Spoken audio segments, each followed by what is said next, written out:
Not Bongani Bingwa speaking out of his beep. Anyways, guys, thank you so much for watching this video. Please don't forget to like, subscribe to my channel, and of course share this video if you like. So the story today is about Bongani Bingwa speaking or typing without actually thinking. And yes, Bongani Bingwa from 702 or Radio 702, he does the breakfast there. So this came to my attention when I was on IG and I saw somebody post the screen grab of what he said. So Bongani said, parents, stop abdicating your responsibility. Sex education begins at home. 23,000 in caps, so meaning he was shouting, teen pregnancies in the last year. Mothers as young as 10 still think teaching them about sex mustn't be graphic. Newsflash, they doing it anyways. So one of the people that I follow says, I honestly can't stand this.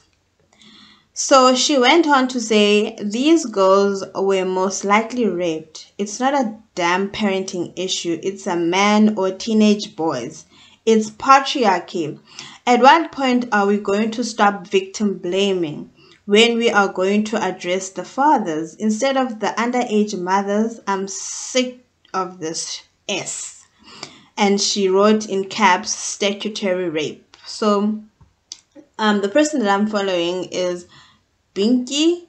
So she went on to say, Bongani Bingwa is encouraging rape culture. He works for 702. He should be reading. He should be learned. Our daughters are in trouble, Bazalwane. So I went quickly on to Twitter to see what other people are saying. So Spora said, when does statutory rape come into the conversation? Asking Bongani Bingwa. These kids are below 16 years. Why are the boys and the men that impregnate them are not taken to task? Why is the spotlight not put on the boys and men who impregnate these girls? And then Caroline Bowman says, good question. Obviously, in some cases, the boys themselves will be very young too, or within 1 or 2 years of the girls they impregnated. But all too often, it's revolting perverts, older men who are responsible, and they get away with it with zero consequences. Exactly, Caroline. And then this lady, Black Lives Matter, says we need more accountability from families, friends, and communities who protect predators. There is proof that almost 1,000 children were raped. SA needs national rape prevention education, a new justice system for sexual assault cases, and sexual education for the youth. And then Mommy Cool went on to say, this is so sad. There also needs to be a serious consequences for these damn predators. Our justice system is so lenient on them. We cannot go on like this.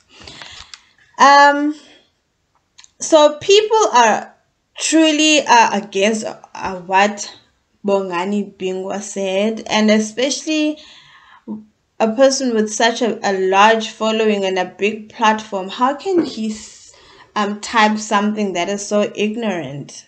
It's like he's not hired to do research there at 702 and also report on facts and not just opinions or things that he thinks in his mind.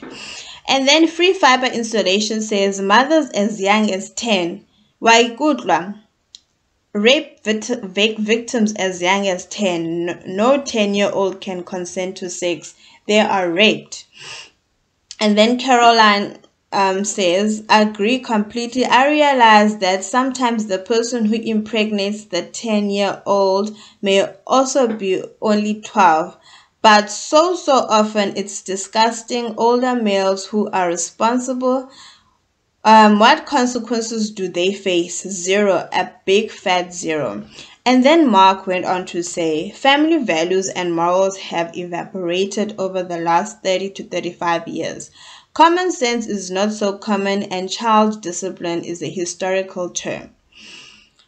Well, I'm not sure about that, Mark. Okay, then Michael says, when the family foundation has been this frustrated, like we have in our country, issues like this can only be engaged on Twitter.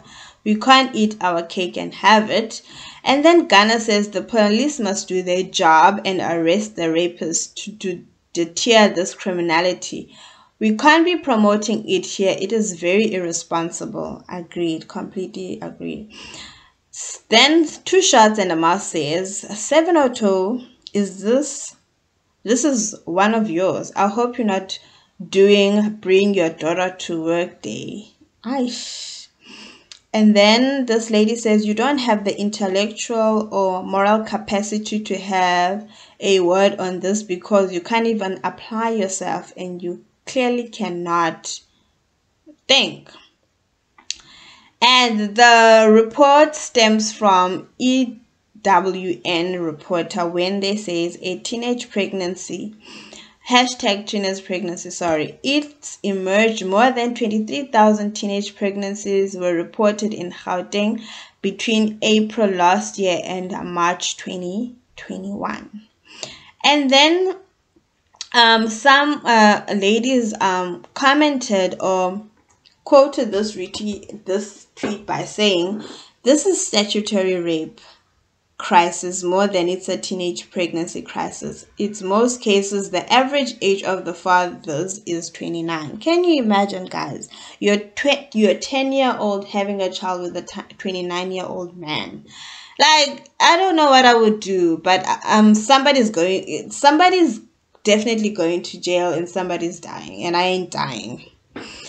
And then Lindy Amazibuko says, who wrote this ridiculous response statement? Teenage girls should be taught about the consequences of teenage pregnancy and preventative measures to curb this. Number one, okay, my opinion now. My question is, since when don't we know that teenagers start at 13? A 10-year-old is not a teenager. And men who are having sex with children under the age of 18, it's statutory rape. Whether you guys are the same age or older, it's rape. So the fact that our communities are protecting these predators and letting their children have families and build families with these rapists is another thing. So I totally agree with the people who are saying that this is not a teenage pregnancy crisis, rather than it is a rape crisis here in South Africa. And I totally agree with them that the law needs to be adjusted. We need new laws and new lawmakers to protect the girl child in South Africa. I mean, in my community, there's a girl who was raped by someone in the same area. That guy went to prison for maybe 5 to 7 years and he came back here. And she's also here. So imagine having to interact with your rapist. What kind of anger is being developed in that girl's insides? Where is her self-esteem? How can she move when she knows that the person who violated her is moving freely, laughing and having a good time? So there definitely needs to be adjustments in our laws and adjustments that's going to protect our girl child. So Bongani Bingwa, I am encouraging you to do more reading. And before you comment or say something, think about it. You have the capability of debating all of these things, but sometimes don't come defending men. That is patriarchy, and we need supporters, we need allies as women and girls in this country. Anyways, guys, thank you so much for clicking on this video. Please don't forget to subscribe to my channel, and I'll see you in my next upload.